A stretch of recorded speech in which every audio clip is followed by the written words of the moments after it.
we are set. It's 3 a.m., 3 p.m.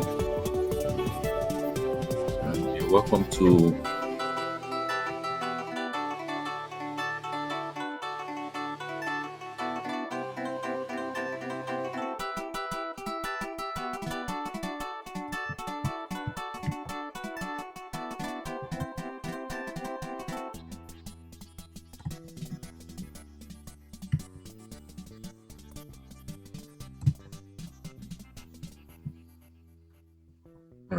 you're welcome to the Screenplay Academy. I hope you can see the screen. Put this on screen. All right. You're welcome to okay. You're welcome to Screenplay Academy episode 1. Stop the music.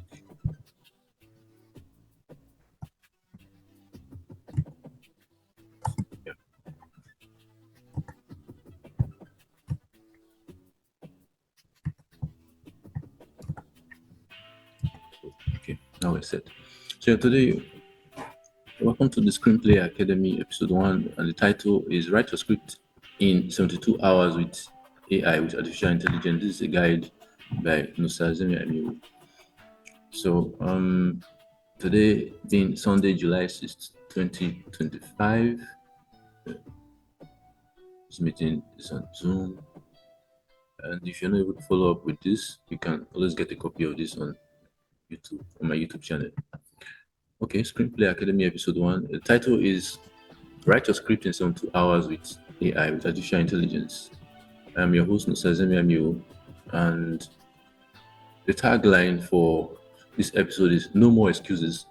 Let's finish your script fast. So the table of content is Screenplay Academy episode 1, who I am, what is a screenplay, how to write a script in 72 hours using my chat. I have a chat. Then the beat sheet, which is the safety card beat sheet, the dialogue tips, common mistakes, how to get paid as a writer, final tips, thank you, subscribe, and contact info. And the last segment is for questions and feedback, where I address the questions that were asked by those who filled out the form. Okay, so I'll begin with the introduction. Who am I? My name is Nosazeme Aimiuwu. I'm a professional screenwriter. I'm a screenwriting consultant. I'm a teacher and the founder of Screenplay Academy. I often refer to myself as the fastest screenwriter in the world. I've written over 20 screenplays with artificial intelligence and pure creativity. I'm actually very passionate about helping others break through writing blocks, because sometimes you actually want to write something interesting or it's right there in your head, but you don't really know how to get it out there. So with artificial intelligence, or with my help, I can help you break through, writing blocks. Imagine you working with a client and they often expect you to deliver as quickly as possible, and you don't even know where to get started. You don't know the best approach to use. So that's where I come in. I know how to give you the guidance so you can get through the job. It's not easy to write, but it's something that can actually be achieved. Now, my mission is to show Nigerians that they can write world-class scripts. And fun fact before we begin is, I once wrote a full feature script in less than 72 hours. If I couldn't do that, I wouldn't be in a position to say anything about that. Okay, so let's get on. These are some of the jobs I've done. If you can see the screen. All right, so let's begin. So what is a screenplay? Let's get started. What is a screenplay? A screenplay is a blueprint for a film, like a house plan for a movie. It includes scene heading. Let me see if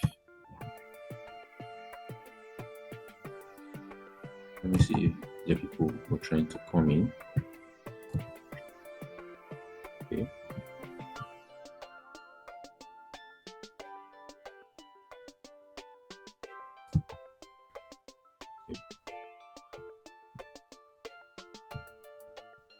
All right.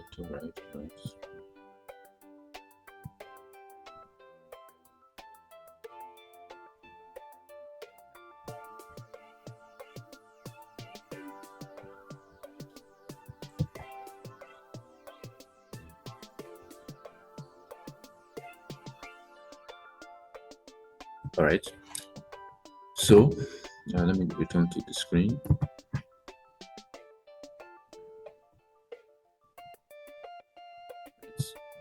So, what is a screenplay? A screenplay is a blueprint for a film, like a house plan for a movie. Think of it like a house plan for a movie. It includes scene headings, which include where and when, action lines, which is what's happening, what's going on in that scene, dialogue, which is what the characters say. The names of the characters have to be inserted as well, so we know who's talking. And one of the fundamental things we should understand that every scene should move the story forward. Should move the story forward. People should not sit down in a particular scene and just be talking. Each of your characters should have a main goal that they really need to achieve. So every scene moves the story forward. It's different from a novel because a novel you actually spend a lot of time analyzing a particular emotion, what the character is doing. But this with the screenplay, you're writing for the screen. People don't have time to read, or don't want to spend too much time bogged down with so much detail. So you just want the story to keep moving forward, and they want it to be captivating. They want it to be interesting.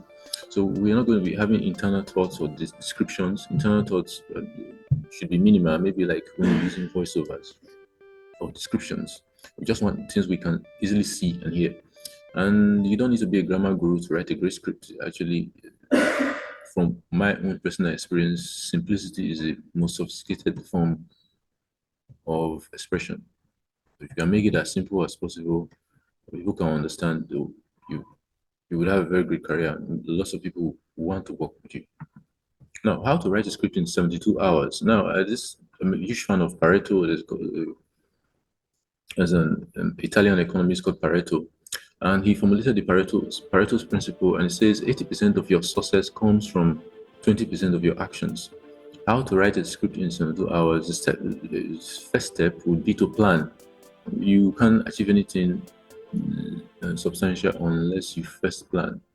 So you plan is the first thing you plan, and the first thing you do is that you come up with a concept. The concept is an idea of what you want to do, the type of story you want to write. What's the idea of what you really want to do? Actually, there's this book that says ideas rule the world. Ideas rule the world.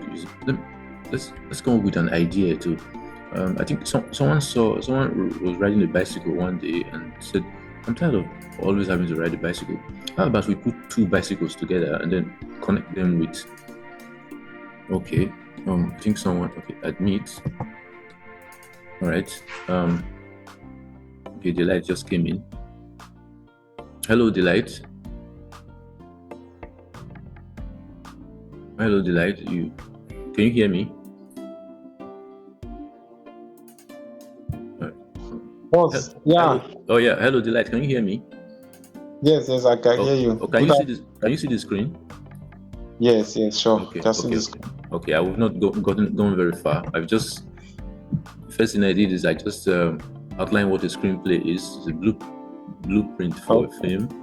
Okay, like a house plan for a movie. It includes scene headings, action lines, what's happening, dialogue, what the characters say, and every scene moves the story forward. And it's different from a novel because there are no internal thoughts or descriptions, just what we can see and hear. And you can be a very simple writer and write a very great script. You don't have to write complicated. It's not an academic paper, although it might contain technical information that the director or producer or the actors themselves might be interested in. All right, moving forward, so how to write a script in 72 hours. Now, to keep up with what we're discussing about, I made mention of the Pareto principle. Pareto principle states that 80% of your success comes from 20% of your actions, so which implies that you don't need to do so much. You don't need to jump into the script right away. You need to spend a lot of time planning, and the quality of how the extent to which you plan actually determines how successful your script or whatever endeavor you embark upon how successful it will be. So now the first step is step one. Can you see the screen? Okay. Yes, Okay. I can see this. Okay. So the first step is step one is to plan. plan. If you want to build a house, what's the first thing you do? You plan, you draw out the plan. So if you want to make a very great film, the first thing you do is you come up with your concept. So your concept is your idea. What is the idea? What is the message? What are you really trying to say with this film? Then you write a short log line. This is a one sentence summary. And what is a log line? Many people say a log line is so difficult to write. Let me just jump right into the script right away and start writing. No, you plan. Whereas by the time you start writing, by the time you get to page 20, you're already tired, you're already exhausted, you don't even know how to move forward. So you write a short log line, which is a one sentence summary. Then you draft your synopsis. Don't worry about this. I'm going to illustrate it when I share my web page. You can see how I how I can show you my process. And so write a short log line, which is one sentence summary. And many people ask me, what exactly is a log line? And a log line is just think about it like your entire film, your entire story in one sentence. In one sentence. Your entire story, your entire film in one sentence. So if you cannot summarize your entire story in one sentence, then it means you don't understand the film yourself or the story yourself. So the next thing you do is that you draft your synopsis, then you build your character chart. I'll show you how I do these things. So you draft your synopsis. The synopsis is a longer version, let's say 1,000 words, like a one pager. It summarizes the entire story in one page.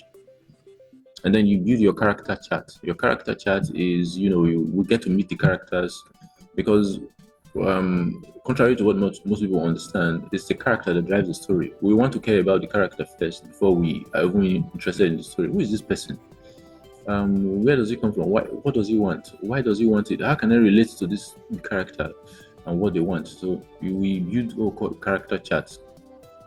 All right, I have a template that I use. I love that template. I call it Nosazeme template. It's one of the best. So efficient, so easy to use. And you just think about it, about your character, and you just understand how to move the story for you. Start to get a sense of how to tell your story. Now, contrary, if you're being honest with yourself, whenever you sometimes you might get contracted by a producer to write a script, you might assume you already know the story, but the truth is neither you nor the producer know the story in full. It's when you start writing that you start getting newer and fresher ideas that you say, oh, I never really thought about it like this. So it's important that you understand, and the key word here is clarity. Clarity. You need to be very clear about what you want to write about. Now, the second step is the outline. You need to outline your story. And one of the best methods I use in outlining my story, sometimes even before I use to go to the log line, I just outline the story. I use the save the card beat sheet. I have 15 points. We'll come to that. Then I create a scene list from beginning to end. I number all the scenes. So most films often have like 60 to 80 scenes. So at least every scene, every bullet point, you tell me what should happen in the scene, the conflicts. I have an idea of the conflict that should occur in each scene. And the third step, step 3, is to write. What I do is I write with AI support, especially ChatGPT, because I don't know, that's one I'm most comfortable with. You could use your own version, but control the voice. Make sure, and you do that during the editing segment. Use templates, tools, and your emotions. And the key thing is to don't aim for perfection. Just finish your first draft. When you finish your first draft, you go back. It's like more like a wave. You go through the first wave, and then you go again. And you go first, and the second, and the third, and then by the time you get to the fourth or fifth draft, it's calling. By the time you get to the fourth or fifth draft, you realize you get to the fourth or fifth draft, you realize that you understand the story better. You get some amazing ideas. Anyway, let's carry on.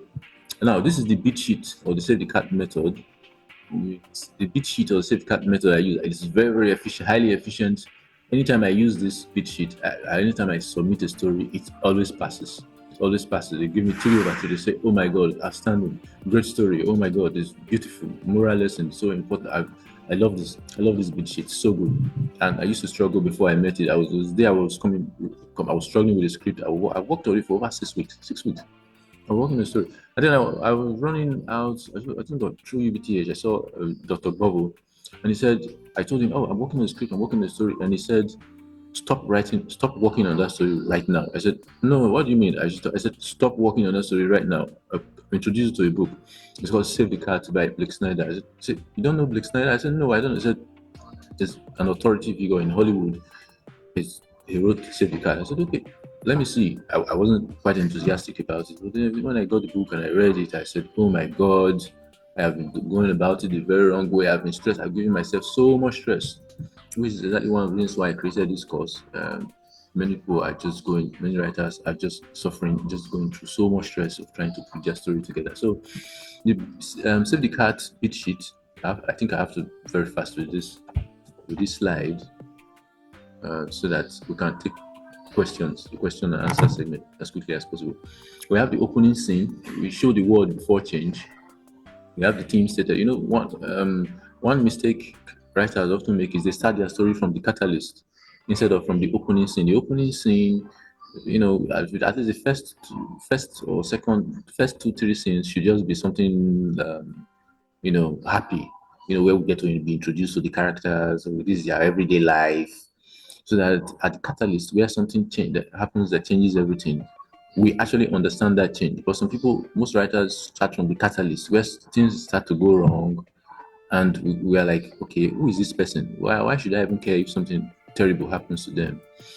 And we don't even understand. So at that point in the story might be a great story, but at that point we are confused. And whoever is reading the script or is also confused, or the producer is also confused as well. So what you do is you go to the opening scene, you show the world before change. The theme stated is every story has a message behind it. Every story has a message behind it. I'll expand these ideas, carry on. A line that hints at the story's message. Then we have the setup, which is the beat of the third beat, is where we introduce the main character, the problem. Every character must have a problem that they're trying to solve, and the world of the character. The catalyst is when something happens, maybe there's an event or a message comes in that changes everything.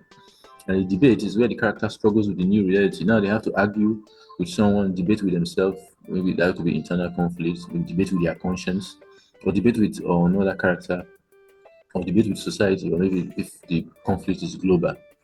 All right, so and the idea behind it is whenever you have a choice to make, people don't just wake up in the morning and make decisions. They think about it. Oh, if I do this, what are the consequences? Oh, if I do that, what will be the resultant consequence? So we have from there we move into break into Act Two, where the character makes a decision, and they are thrown into the opposite world. Okay, of the decision because of the decision they've made. They make a decision. We move to the B story, which is the love interest, the friendship of or helper. When you check out the film, you look at the two people in front maybe let me say on the film poster. It's often the B story, the love story. Okay, the love interest, friendship or helper act. And then we have the fun and games, which is the promise of the premise. You know, everybody's happy. You know, at this point in your story, you pause and you just have fun. Just have some fun. This is a part of the film where they go shopping, where they're happy, just playing. And then the midpoint is where the playing stops, and then something is revealed that is about to change the story again. And we have the bad guys close in, trouble increases. So it means something terrible. So that is where the bad guy that you thought you have gotten rid of comes back and says, "Oh, you thought you have it so easy. No, no, no. I'm coming back. I'm going to deal with you." And then the bad guy should win, which leads us to all is lost, which means it seems everything has failed. With the dark night of the soul is when the character is now like, oh man, why did I do this thing? Why did I make that decision that I make in Break Into Act 2? Why did I do this thing? You know, they started making regrets. For Jesus Christ, it's when he's about to die, and then he said, my father, why have you forsaken me? You know, can you imagine? Jesus Christ went through so much pain and regret, remorse, and feeling like, oh, I shouldn't have, perhaps I shouldn't have died for humans, right? All right, so that's an emotional low point. And then we break into actiri, which is a new plan or decision. So they make a new plan, come with new plan or decision, and finally is resolution of the story where they decide this is what I'm going to do, and then they do it. It's often something they never even thought about before, and they just do it, and then it works, which leads us to the final scene, a new normal or transformation.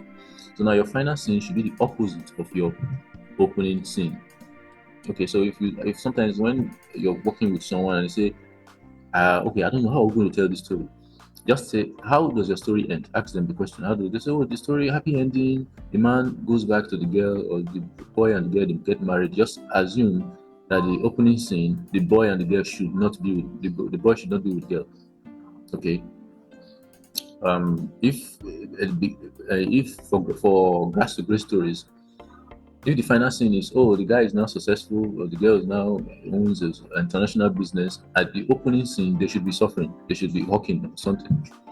All right, they should be doing something the very opposite of otherwise, because the whole idea is stories are about transformation and stories about change. The reason you are who you are today is because you went through some changes, and there's a story behind that worth sharing. All right, let's carry on. The truth is, you don't ever know your story as much as you think you do, even less so when writing for someone else. Sometimes it's difficult to know what's even in your mind. We have so many ideas, sometimes you want to combine all those ideas together. Just imagine even working with someone else, and sometimes even they themselves don't completely understand their own story. But we'll come to that, as we progress. Now, most stories or scripts are fuzzy and unclear. Albert Einstein would say, if you can't explain an idea to a 5-year-old child and have that child explain it to another 5-year-old child, and they understand, then you don't understand it yourself. So, like I mentioned before, I said clarity is the key word. It's better to use simple words, simple terms that are easy to understand than to use complicated words that actually complicate your story. I'm a huge fan of the Pareto principle, like I said before, and I believe that 80% of your success comes from 20% of your efforts. So if you're giving I don't know, are you following? All right. I'm a huge fan of the Pareto principle, and I Yes, said, yes, okay, could you hear me before? yes, I can Oh, hear you. okay. I said I'm a huge fan of the Pareto principle. I said 80% of your success comes from 20% of your effort. And look at a tree's root. The root of a tree, when you plant a seed, it takes a lot of time for that seed to germinate and to eventually become a tree. So, and the weird thing is, as a tree continues to grow, so do the roots. The root of a tree continues to grow as well. So, the foundation, even if you build in a house, the first thing you build is the foundation. Okay, so all of this ensures we invest time in clarifying your idea to yourself, and you use that with by coming up with a log line. In the log line, you have a character, a goal they're trying to achieve, a problem, and I need to. The character needs to do something to save something before something happens. But then there's an antagonist or a bad guy in the way, trying to prevent them from achieving that. Okay. And that's exactly the only thing the audience cares about. The audience don't care about how intelligent you are, how smart you are, how well you can use words. No, they're like, oh, this person is in trouble. This character is in trouble. Are they going to succeed or are they going to fail? That's all. All right. For those who join this class, the question on their mind is: if I listen to this course or this class, will I solve that problem or not? All right. Maybe I have challenges with writing a script. Will they get a solution to it or not? That was going to determine if they continue or if they stop. All right. So for the audience, you can easily lose them if the goal of your protagonist or the guy we should be rooting for, if their goal is not clear. So clarity, it should be your watchword. So now, all right, using AI, my favorite is ChatGPT. What you should have in mind is it does not replace your creativity.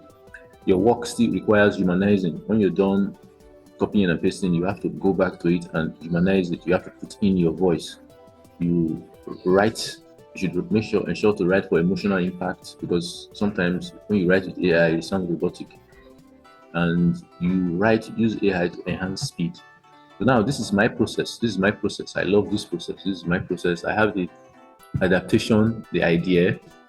I don't know if you can see this. Can you see? Can you see the screen? Yes, yes, I can. Yeah, I Okay. can see your screen. So we have the adaptation. Okay. All right. We have the adaptation, the idea. When you have come up with your idea, and then you write out the log line, then all right. Let me spotlight. Yeah. I think this spotlight should help. So we come up with adaptation idea, a log line. After I come up with a log line, which is a one sentence summary of the entire story, then the synopsis, like maybe 1,000 page, or sorry, 1,000 words, like a one pager. I come up with a concept. After coming up with the concept, I come up with the arena. The arena is the word of the show. The word of the show. What is happening? What is the setting? And then the tone. So the arena is setting. The tone is the mood, or the arena is the look. A tone is the feel. How does it feel? How is it? Is it funny? And with the arena is it what is happening? Is it an epic? What is happening? Is it the present day, or what? What is? Or some people refer to it as the word of the show. All right. Then I use my character, Nosazeme's character chart template. I love this template so much. I love it. I love it. It makes your work so easy, so fast, easy and fast. You can't write a script in 2 hours if you don't use this. Just character chart template. It's one of my best tools. Then I use my Blake Snyder 15 bits and their category, and then I extract or manually write compelling 60 plus scene, or it could be 80. That maybe I will edit later, scene outline, and then I write my script and I paste. After pasting, I edit with my softwares. I humanize, and then I rewrite. I make it my own. All right. So let's move forward. So now, short and sharp dialogue tips. Short and sharp. Avoid long speeches as much as possible. Let characters avoid long speeches. Most when they're writing about the character is just talking and talking and talking and talking. When I began, I believe, I have 80 pages of screenplay to write. Let me just be writing. Let me just be talking. Let me just keep on talking. No, avoid long speeches as much as possible. Let characters talk like real people, not robots. Now, use subtext. What they mean, not just what they say. What they mean, not just what they say. And avoid on the nose lines, too obvious or preachy. Don't be too obvious or preachy. Each character should have a unique voice. Some scripts I read, the characters all talk the same. I'll come to that later. Okay, don't say what's already shown in the action. Common mistakes is too much description or narration, flat characters with no goal or change, dialogue that explains everything instead of showing, no stakes. Like, why should we care? Spending weeks planning but never writing, fear of not being good enough. Okay, that as for this last one, let me quickly address that. Nobody is better than you, nobody is smarter than you. If anybody is achieving a particular result in any field or endeavor, it's because they know something you don't know, but it's not necessarily because they're better than you. So throw away your fear of not being good enough and carry on anyway. And how to get paid as a writer, I talked about networking, build a portfolio using short films, feature samples, 5-page script challenges, promote your work on social media, join screenwriting communities, protect your ideas with timestamps, draft and evidence, offer extras like concept synopsis writing for clients. And final tips is you don't need permission to start. You finish your first ugly draft. I call it ugly draft because sometimes it's not beautiful. The draft is not where you want it, but you need to congratulate yourself that you even got started. Many people don't even get started. They say, "Oh, I'm going to make a mistake. It's going to look terrible. People are going to criticize me. People are not going to like it. People are going to, the first time you get criticized for your screenplay, it's like a punch to the stomach. It's like somebody stabbing you, in the stomach. So congratulate yourself, you finish your first draft, and then improve. Use AI to assist, not replace your creativity. Don't rely on it because sometimes it can actually fail you by not giving you exactly what you want. So You need to know what you want so that when it doesn't give you, you know what to do that in the editing aspect. I'm trying to hurry up so we can get to the practical aspect as quickly as possible. So write every day, even if it's just 10 lines. So don't overthink it, just keep going. The more you write, the better you get. So there's this Japanese proverb I love. It says better than 1,000 days of diligent study is a day with a teacher. The teacher would clarify certain things for you. But if you spend a lot of time studying, because when you study, you don't really know what information to be focused on. All right. So this is this is okay. This is my YouTube account. If you subscribe to Nosazeme Aimiuwu on my YouTube account, this is my email. That's my contact. Anyway, let's go to our questions and feedback. So now I'm going to share. This aspect is practical. I don't know. Should I entertain questions first, or should I show you how I create? I don't know. Oh, is anyone there? Yeah, we are with you. I'm with you. Okay. Would you want me to answer your questions, or should I show you my process? Okay, I have a question actually. I have a Okay. question for you. Okay. Okay, now should I go on? Okay. Carry on. The rest people hear me. Yeah. Okay. My name is Joshua Delight Agbage. Okay. So I'm just trying to understand this screen business, and I'm learning from the very best, my Oga Nosa. So my question is this: you talked about the audience kind of rooting for the character, like getting familiar with the character or like liking the character. I Yes. don't know if yes. Yes. Okay, so how do we make audience root for a character that is bad? Like we don't like the way, like normally we have characters that are generally acceptable in the Yeah. society, Okay. like somebody that well behaved, that is good. Okay. Now maybe your story talks about is set out around the character that the way he talks, the way he behaves, is not generally accepted, but it's that particular kind of character is needed for Yes. your Yes. story. Yes. Yeah.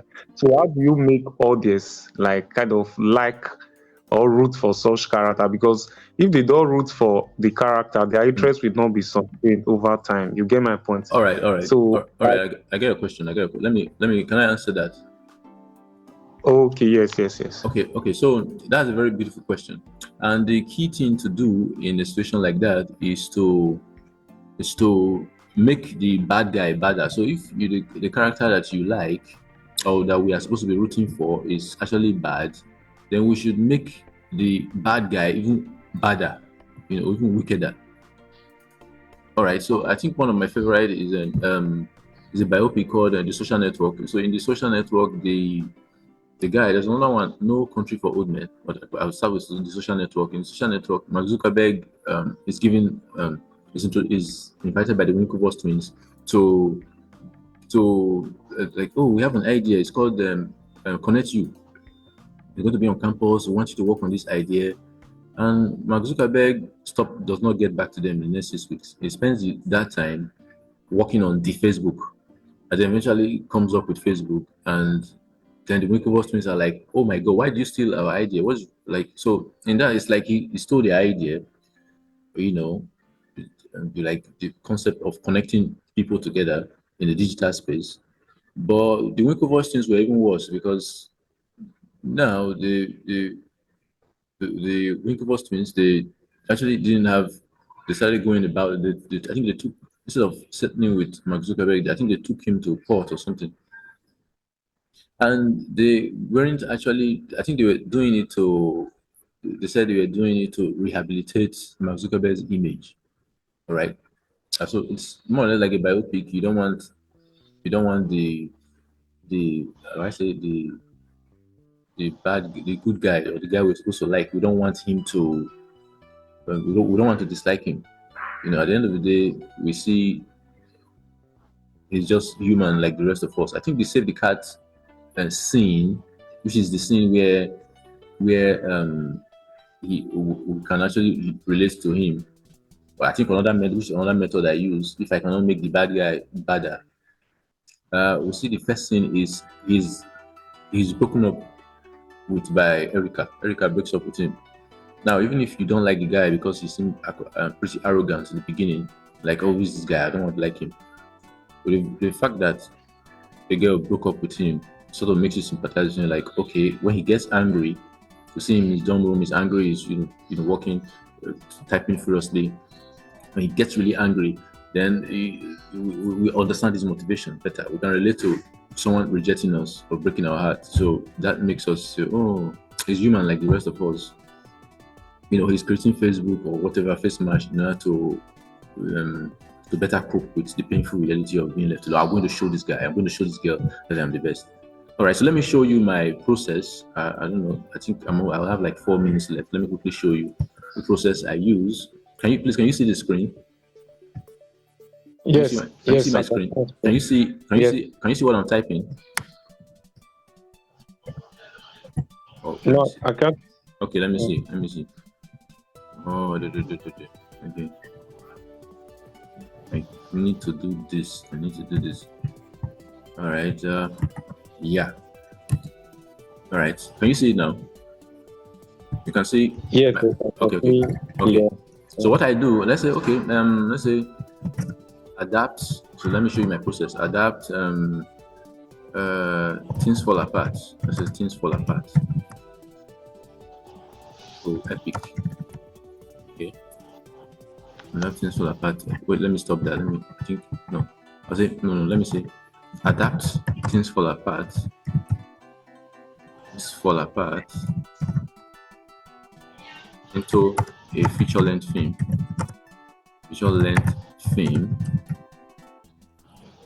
Give me logline, synopsis, Lake Snyder category. I will come to this in other episode. Category and 15 bits, right? 15 bits.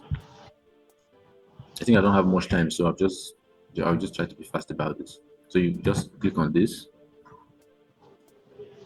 and all right.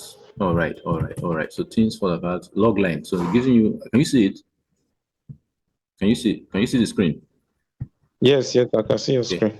So we're saying logline. Oh my God, this went all over the place. Oh no.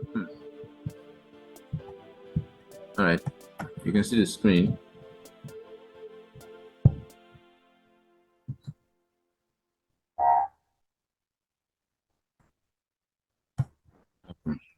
Okay.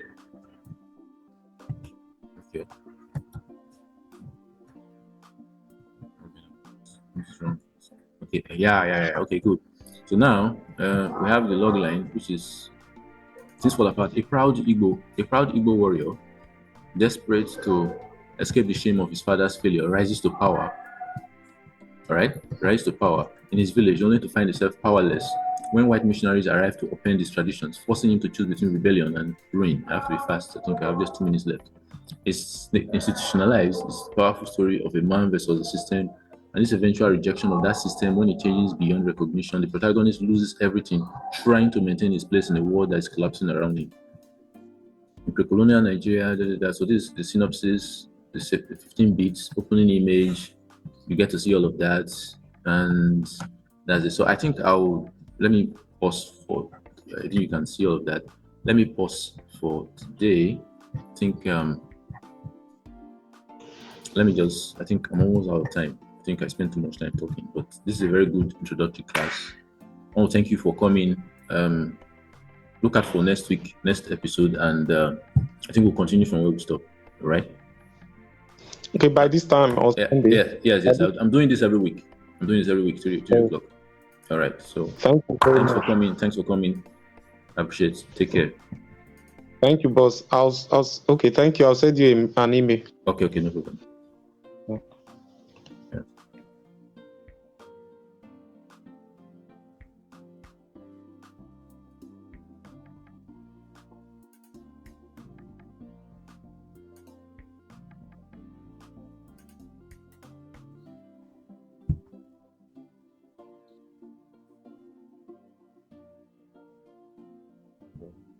me see. I think I have. Okay, I think I have 7 minutes left. Let me check something. Let me see if I can do.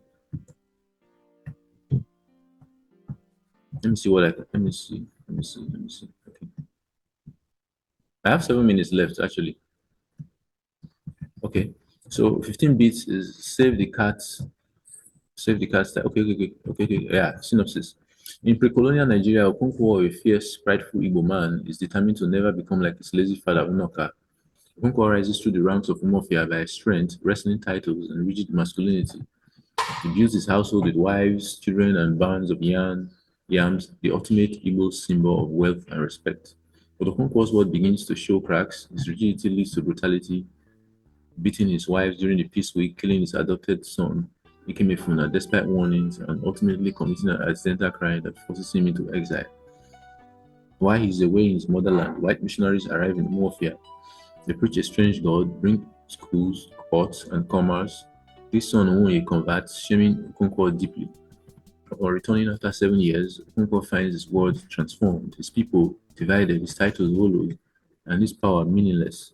In one final act of resistance, Okonkwo kills a white messenger, expecting the village to rise with him, but they don't. Realizing he is truly alone, Okonkwo takes his own life, an abomination in the very culture he fought to protect. In the final scene, a British official records his death in few lines, reducing the great man's tragedy to a footnote. 15-bit Save the Cat style is Act 1 is set up. We have the opening image, a powerful wide shot. Okonkwo defeats the greatest wrestler in Umofia. He is hailed, while his lazy father is mocked. The theme stated, a man who cannot bend will one day break. This is said by village elder, ignored by Okonkwo. That's the theme of everything, of the entire story. So setup is we meet Okonkwo's wives, children, and stern rule. His obsession with strength and tradition defines every interaction. Nwoye, his first son, is timid. Ikemefuna, a boy from another village, lives with them. So the catalyst is Okonkwo kills Ikemefuna, a boy who calls him father, to avoid looking weak. Nwoye is broken by it. His father's emotional walls begin to crack. The debate is Okonkwo grows restless. He beats his wife during the week of peace and is punished. He feels judged by his clan. Suddenly, at a funeral, he fires his gun and accidentally kills a clansman. A serious crime. He's exiled. The promise of change, as the Act 2, break into 2. Okonkwo moves to his mother's village. He is humiliated but vows to return and restore his name. The big story is missionaries arrive in Umofia. When you listen to them, a priest says, your God kills twins. Our house saves them. He's intrigued. Fun and games. In exile, Okonkwo plans his return, but we see the white men quietly changing Umofia, building churches, converting outcasts, promising education. Nwoye joins them, rejecting his father's word. Midpoint is Okonkwo returns to Umofia. So the bad guys close in is the white men imposes taxes and build a courthouse. They humiliate the village elders, including the Okonkwo, who is arrested and whipped. He returns bloodied, humiliated. All is lost is Okonkwo realizes the village no longer wants to fight. He tells his best friend, they have broken the clan. It is finished. They have put a knife to the things that brought us together, and we can no longer act as one, which is where the story gets its title, which Things Fall. Because once upon a time, they used to work with the clan or the villagers, they used to work together as one, but now they no longer can. So now we have the dark night of the soul. Okonkwo is alone, stares at his machete. I don't know. His gods are silent. The gods of the white men now rule the land. A white messenger arrives at the clan meeting. Okonkwo slashes him down with his machete. He looks around, but no one joins him. And the finale is Okonkwo flees. They find him later hanging, commits suicide. And the final image is I think the white man opens the book and writes, one of the leaders of the tribe hanged himself today. He was a man of some state or something like that. I don't know, but fate of the black. So now we go to the tone is epic, tragic, cultural, meditative. Like Braveheart meets Galadisha, but African and deeply philosophical. The arena is pre-colonial and colonial Igbo Nigeria, like rich cultural village. So this arena, this is like the setting. Okay. Right. So with this, after I get this, I use okay. I think I'll talk about the character chart templates that I use. in the next episode, I think I will really digress. I will talk less.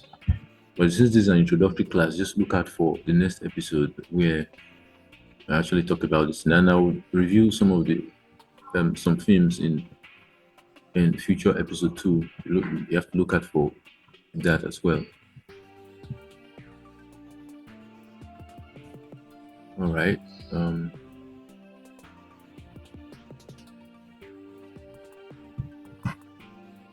All right. So